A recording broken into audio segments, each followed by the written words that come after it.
السلام علیکم ناظرین کرام، شروع کرتی ہوں اللہ تعالیٰ کے بابرکت نام سے جو بڑا مہربان اور نہایت رحم والا ہے۔ واقعہ ہے کہ تاریخی شہر بصرہ خوفناک قحط کی لپیٹ میں آ گیا کہ لوگ نہ صرف محبت کے لطیف جذبات کو بھول گئے تھے اور وہ شکم کی آگ بجھانے کے لیے اپنے قیمتی رشتوں کو ارزاں داموں پر فروخت کرنے لگے تھے۔ اولادیں ماں باپ پر گراں تھیں اور اولادوں پر ماں باپ بوجھ تھے۔ اسی ہولناک فضا میں بصرہ کے ایک چھوٹے سے خاندان پر قیامت گزر گئی۔ یہاں 4 بہنیں رہا کرتی تھیں جن کے ماں باپ دنیا سے رخصت ہو گئے تھے۔ بظاہر کوئی نگراں اور کفیل نہ تھا۔ یہ سب بہنیں مل کر محنت مزدوری کیا کرتی تھیں۔ جب شہر بصرہ قحط کی لپیٹ میں آیا تو سارے کاروبار دم توڑ گئے۔ 9 عمر لڑکیوں نے 2-3 فاقے تو برداشت کر لیے۔ جب بھوک حد سے بڑھ گئی تو کسی کو اپنا ہوش نہ رہا۔ یہ تمام بہنیں اسی تکلیف میں آسمان کی طرف دیکھ رہی تھیں کہ بصرہ کا مشہور تاجر عتیق یہاں سے گزرا۔ فاقہ زدہ بہنوں نے آسودہ حال شخص کے سامنے دست سوال دراز کر دیا کہ خدا کے لیے ہمیں کچھ کھانے کو دو، ورنہ کچھ دیر میں ہماری سانسیں ہمارے جسموں سے منقطع ہو جائیں گی۔ تاجر عتیق نے سب سے چھوٹی بہن کی طرف دیکھا جو خاموش بیٹھی تھی۔ اس نے کہا، لڑکی تجھے بھوک نہیں ہے؟ اس نے کہا، بہت بھوک ہے۔ تو پھر کسی سے روٹی کیوں نہیں مانگتی؟ تاجر نے اپنا سوال کیا۔ اس نے جواب دیا، جس سے مانگنا چاہیے اسی سے مانگ رہی ہوں۔ تو پھر تجھے ابھی تک روٹی کیوں نہیں ملی؟ تاجر عتیق نے حیران ہو کر پھر سوال کیا۔ جب وقت آئے گا تو وہ بھی مل جائے گی، لڑکی نے جواب دیا۔ تینوں بڑی بہنیں چھوٹی بہن کی بے سروپا باتوں سے بیزار تھیں۔ انہوں نے جھنجھلا کر کہا، یہ ہم سب کا وقت برباد کر رہی ہے، آپ اسے یہاں سے لے جائیں۔ تاجر نے کہا، یہ لڑکی بڑے کام کی ہے، میں اسے لے کر ہی جاؤں گا۔ ایک مخصوص رقم ان کے حوالے کر کے وہ چھوٹی بہن کو ساتھ لے گیا اور کہا، چلو لڑکی، اب تم میری ملکیت ہو۔ نے آنسو بھرے آنکھوں سے اپنی بہنوں کی طرف دیکھا اور پھر وہ چپ چاپ تاجر کے پیچھے چلی گئی۔ کئی بار مڑ کر دیکھا مگر بہنوں نے تو چند روٹیوں کے عوض اسے فروخت کر دیا تھا۔ بھوک کی افریت نے بہنوں کی محبت سے بھی جدا کر دیا تھا۔ جب بھی وہ پیچھے مڑ کر دیکھتی تو بہنیں سکے گننے میں مصروف تھیں اور انہیں اپنی بہن کے آنسو نظر نہ آئے۔ یہی روایت مشہور ہے کہ تینوں بڑی بہنوں نے مل کر چھوٹی بہن کو تاجر عتیق کے ہاتھوں فروخت کر دیا تھا۔ مگر بعض روایات میں یہ بھی درج ہے کہ بھوک سے تنگ آ کر چاروں بہنیں گھر سے نکلیں۔ وہ بصرہ چھوڑ کر کسی ایسے شہر میں جانا چاہتی تھیں جہاں ضروریات زندگی میسر آ سکیں۔ مگر ابھی وہ راستے میں ہی تھیں کہ ایک قوی ہیکل شخص نمودار ہوا۔ اس نے چھوٹی بہن کو پکڑ لیا۔ تینوں بہنیں ایک طرف بھاگ کھڑی ہوئیں۔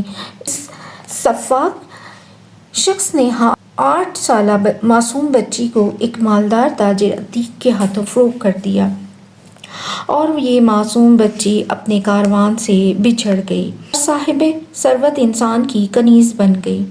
9 عمر ہونے کے باوجود وہ لڑکی انتہائی مشقت اور ذمہ داری کے ساتھ اپنا کام کرتی، مالک کو کسی قسم کی شکایت کا موقع نہ دیتی۔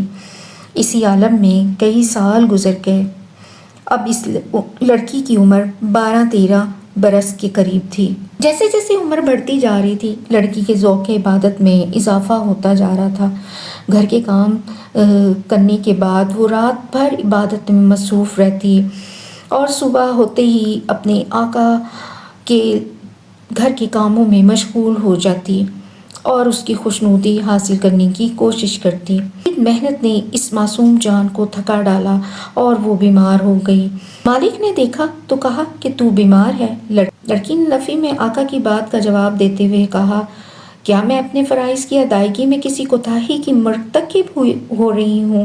مالک نے اس کے کام کی تعریف کی اور ساتھ ہی یہ بھی کہا کہ وہ اپنی صحت کا خیال رکھے۔ لڑکی نے آقا کا حکم سنا اور سر جھکا دیا، مگر اس کے معمولات میں کوئی کمی نہ آئی۔ اتفاق سے نصف شب کے قریب آقا کی آنکھ کھل گئی۔ وہ اپنے کمرے سے نکل کر ٹہلنے لگا۔ اچانک اس کی نظر کنیز کی کوٹری پہ پڑی۔ وہاں چراغ جل رہا تھا۔ کہا، یہ کنیز ابھی تک جاگ رہی ہے؟ آقا نے بڑی حیرت کے ساتھ سوچا اور کنیز کے جاگنے کا سبب معلوم کرنے کے لیے کوٹری کی طرف بڑھا۔ دروازہ کھلا ہوا تھا۔ مالک دبے قدموں اندر داخل ہوا۔ کنیز سجدے کی حالت میں تھی اور دبی دبی سسکیاں ابھر رہی تھیں۔ آہستہ آہستہ آگے اور بڑھا۔ پھر اس نے کان لگا کر سنا کہ کنیز انتہائی رقت آمیز لہجے میں خدا سے دعا مانگ رہی تھی، اے اللہ، تو میری مجبوریوں سے خوب واقف ہے۔ گھر کا کام کاج مجھے تیری طرف آنے سے روکتا ہے، تو مجھے اپنی عبادت کے لیے پکارتا ہے، مگر جب تک تیری بارگاہ میں حاضر ہوتی ہوں نمازوں کا وقت گزر جاتا ہے، اس لیے میری معذرت قبول فرما لے اور میرے گناہوں کو معاف کر دے۔ مالک نے کنیز کی گریہ بازاری سنی تو خوف خدا سے لرزنے لگا۔ روایت ہے کہ اس واقعے سے پہلے تاجر عتیق ایک ظالم شخص تھا، اپنے غلاموں اور کنیزوں سے بے پناہ مشقت لیتا تھا اور انہیں پیٹ بھر کھانا بھی نہیں دیتا تھا۔ اس رات ایک کنیز کی اس طرح سجدہ ریز دیکھا تو پتھر دل پگھل گیا اور اسے اپنے ماضی پر ندامت ہونے لگی۔ قدموں واپس چلا آیا اور رات کا باقی حصہ جاگ کر گزار دیا۔ پھر صبح ہوتے ہی کنیز کی کوٹری میں پہنچا اور کہنے لگا، آج سے تم آزاد ہو، جہاں چاہو چلی جاؤ، مگر میں تمہاری دی ہوئی قیمت ادا نہیں کر سکتی۔ کنیز نے حیران ہو کے کہا، میں تم سے کوئی قیمت نہیں مانگتا، مگر ایک چیز کا سوال کرتا ہوں۔ تاجر عتیق کے لہجے سے عاجزی کا اظہار ہو رہا تھا، میری طرف سے کی جانے والی تمام زیادتیوں کو اس ذات کے صدقے میں معاف کر دو جس کی عبادت تم راتوں کی تنہائی میں چھپ کر کرتی ہو۔ کنیز نے کہا، میں نے تمہیں معاف کیا، میرا مالک تمہیں ہدایت دے، اور یہ کہہ کر چلی گئی۔ یہ معصوم اور یتیم بچی بیدار کنیز مشہور عارفہ حضرت رابعہ بصری رحمۃ اللہ علیہ تھیں۔